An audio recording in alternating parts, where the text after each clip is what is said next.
ചേലക്കരയിലെ ചെക്കന്മാരൊക്കെ ഇപ്പൊ ക്ലാസ് ആട്ടാ. അതിനൂതന ഹൈടെക് സാങ്കേതിക വിദ്യകളോടെ വൻ നഗരങ്ങളെ പോലും വെല്ലുന്ന സൗകര്യങ്ങളുമായി നമ്മുടെ ചേലക്കരയിൽ naturals beauty parlour, doctors tower, near bus stand, Chelakkara. Ottapalam കോലോത്തുകുന്നിൽ കുടിവെള്ള പദ്ധതി മുടങ്ങിയതോടെ കിഴക്കേത്തോട്ടിൽ ചാലുകീറി വെള്ളമെത്തിച്ച ജനങ്ങൾ സ്വയം മാതൃകയായി. 100ഓളം കുടുംബങ്ങളാണ് പ്രതിസന്ധിയിലായത്.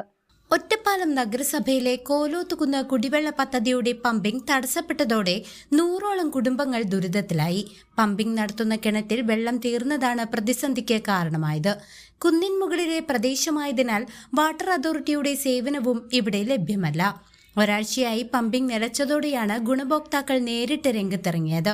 JCB ഉപയോഗിച്ച് 200 മീറ്ററോളം ദൂരത്തിൽ കിഴക്കേത്തോട്ടിൽ ചൽക്കീറി കിണറിലേക്ക് വെള്ളമെത്തിച്ചു. കൗൺസിലർ സുനീറ മുജീബിന്റെ നേതൃത്വത്തിലായിരുന്നു ഈ ജനകീയ പ്രവൃത്തി. പാലം നഗരസഭയുടെ കീഴിലുള്ള കോലോത്തുനിന്ന് കുടിവെള്ള പദ്ധതിയിൽ ജലക്ഷാമം നേരിട്ടപ്പോൾ ജനങ്ങളുടെ സഹായത്തോടു കൂടി 200 മീറ്ററോളം JCB ചാലുകീറി നമ്മളിന്ന് പ്രവൃത്തി ആരംഭിച്ചിരിക്കുകയാണ്.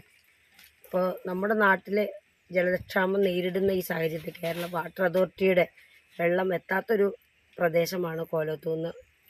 ഈ പ്രദേശത്ത് ജനങ്ങളുടെ സഹകരണമാണ് നമുക്ക് ഏറ്റവും വലിയ കരുതലായിട്ടുള്ളത്. അവരുടെ പിൻബലത്തോടു കൂടി തന്നെയാണ് നമ്മൾ ഇന്ന് ഈ പ്രവൃത്തി ആരംഭിച്ചിട്ടുള്ളത്. നിലവിൽ കുറച്ചു ദിവസത്തേക്ക് പമ്പിംഗ് നടത്താനുള്ള വെള്ളം മാത്രമാണ് ലഭ്യമായിട്ടുള്ളത്. വരും ദിവസങ്ങളിൽ വീണ്ടും പ്രതിസന്ധി ഉണ്ടാകുമോ എന്ന ആശങ്കയിലാണ് പ്രദേശം. എന്നാൽ തോട്ടിൽ സ്ഥിരമായ തടയണ ഉടൻ നിർമ്മിക്കുമെന്നും പദ്ധതി പൂർത്തിയാകുന്നതോടെ മേഖലയിലെ കുടിവെള്ള പ്രശ്നത്തിന് ശാശ്വത പരിഹാരമാകുമെന്നും നഗരസഭാ കൗൺസിലർ അറിയിച്ചു. News desk CCV.